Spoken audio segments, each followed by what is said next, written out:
ఇక్కడ 26,000 first time మీరు గెలిపించినారు. ఎందుకంటే కార్యకర్తలు కొదవలేని నియోజకవర్గం గంగాధర్ నియోజకవర్గం. క్యాష్ ఈక్వేషన్స్ పరంగా ఇంకొక పరంగా మనం అన్ని రోజులు గెలవలేకపోయినాం.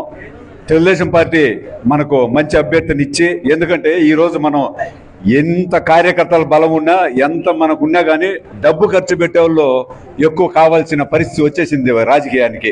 అటువంటి పరిస్థితిలో మన థామస్ గారిని అధిష్ట వర్గం మీ దగ్గరకు పంపి అనేక కోట్లాది రూపాయలు కూడా ఇక్కడ ఖర్చు పెట్టడం జరిగింది. మీరందరూ కూడా ఆదరించి అభిమానించి ఎక్కువ మెజార్టీ 26,000 అంటే టాప్ మెజార్టీ చిత్తూరు నియోజకవర్గం, పోతలపట్టు నియోజకవర్గం కన్నా ఇక్కడ ఇది ఎక్కువ మెజార్టీతో కూడా గెలిపించడం జరిగింది. కాబట్టి ఇంతకు ముందు కూడా ఆ గంగాధర్ కాన్స్టిట్యూన్సీ మనం కంటిన్యూ ఓడిపోయినా కానీ కార్యకర్తలు మాత్రం కమిట్మెంట్ కార్యకర్తలు. ఎందుకంటే జిల్లా పరిషత్ చైర్మన్గా 400 నుంచి 500 బోర్డులు వేసినారు ఆ నియోజకవర్గంలో. ఎందుకంటే కార్యకర్తలు అంత అభిమానంగా చూసుకుంటారు. ఏదైనా పని చెప్తే, ఏదైనా పని చేస్తే వాళ్ళు ప్రాణంతో పెట్టుకొని ఆ కార్యకర్తలు కూడా నాయకులను చూసుకుంటారు అనేసి కూడా అదొక నిదర్శనం. కాబట్టి ఆ రోజుల్లో కూడా మనం బాగా పనులు చేసుకోవడం జరిగింది. ఈ రోజు తెలుగుదేశం ప్రభుత్వంలో కూడా చాలా అభివృద్ధి పనులు చేసుకుంటున్నాం. ఎక్కడంటే కార్యకర్తలకు చిన్న మాకు 4-5 కార్యకర్తలు ఉన్నాం, మా పనులు ఇక్కడ మాకేదో ఆదాయం లేదనేసి ఇబ్బందులు పడే కార్యకర్తలు ఉన్నారు.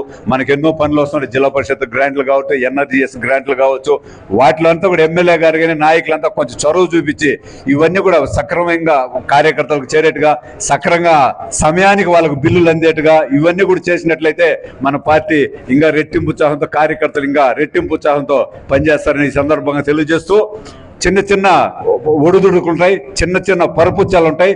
ఒక వేదిక అయినప్పుడు ఒక మనిషి మనలో ఎన్నో తారతమ్యాలు ఉంటాయి, మనలో ఎన్నో భేదభావాలు ఉంటాయి. కానీ ఇటువంటి కార్యక్రమం వచ్చినప్పుడు ఒక మనిషి ఫోన్ చేసి రండి ఈ కార్యక్రమం ఉందంటే మన ఇగోలంతా పక్కన పెట్టాలా. ఇది పర్సనల్ కార్యక్రమాలు కాదు, ఇది పార్టీ కార్యక్రమాలు.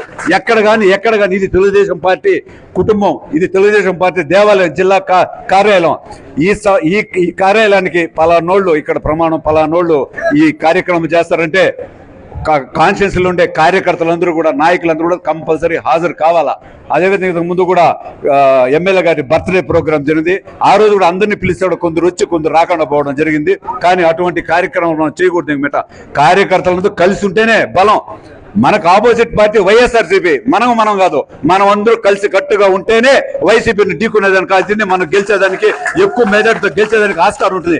కాబట్టి దయచేసి ఎమ్మెల్యే గారు కానీ, జిల్లా అధ్యక్షులు కానీ, ఇక కొన్ని రోజుల తర్వాత కూడా, వారం 10 రోజుల తర్వాత కూడా ఈ 6 మండలాల్లో ఉండే పార్టీ ప్రెసిడెంట్లు, సెక్రటరీలు, అదేవిధంగా ముఖ్యమైన నాయకులంతా కూర్చొని పెట్టుకుంటా ఏదైనా ఉంటే తారతమ్యాలు ఉంటే, చిన్న లుక్కులు ఏదైనా ఉంటే వాటిని అంతా పారదోలి మనం అందరినీ ఒక తాటిపైకి నిలపాలనేసి అందుకు ఎమ్మెల్యే గారు ఎక్కువగా చొరవ చూపాలా, చిట్టిబాబు గారు ఎరువు చూపాలా.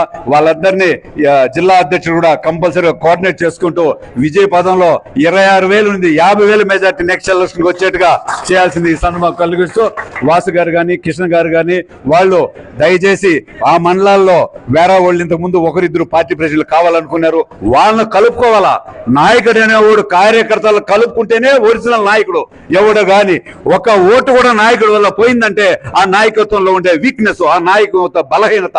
కాబట్టి కార్యకర్తలు కలుపుకొని పోయేవాడు నాయకుడు, కార్యకర్తల దగ్గర మాటలు వినేవాడు నాయకుడు, కార్యకర్త ఒక మాట తిడితే వినేవాడే నాయకుడు అనేసి ఈ సందర్భంగా నేను తెలియజేస్తాను. మేమంతా 42 సంవత్సరాలు అదే మరి కార్యకర్తలు పనిచేస్తాం. 82 నుంచి మేము జిల్లా పార్టీలో కమిటీలో కంటిన్యూ అవుతాం. జిల్లా పరిషత్ మండల ప్రెసిడెంట్లు, జిల్లా పరిషత్ చైర్మన్, మార్కెట్ ఇన్నైనా కూడా ఈ రోజు ఒక కార్యకర్త ఒక మాట వింటే వింటా ఉన్నాం. ఎందుకంటే వాడు కష్టపడతాడు, కార్యకర్త అనేవాడు కష్టపడతాడు, పార్టీ కోసం శ్రమిస్తాడు, ఆ డబ్బు ఉన్నా లేకపోయినా తిరుగుతాడు. కాబట్టి వాడికి ఓటేసి హక్కు, పార్టీని నాయకులను మాట్లాడే హక్కు ఉంటుంది. మనం నాయకులంతా కూడా ఎప్పుడైతే ఆలోచిస్తామో ఆ రోజు పార్టీకి ముందుకు వెళ్తుంది, ఆ రోజు కార్యకర్తల బలం తెలుగుదేశం పార్టీకి అండగా ఉంటుందని ఈ సందర్భంగా తెలియజేస్తూ, వాసినేడు గారు, కృష్ణ గారు 2-3 సార్లు మమ్మల్ని ఫోన్ చేసి ఇన్వైట్ చేసి ఉన్నారు.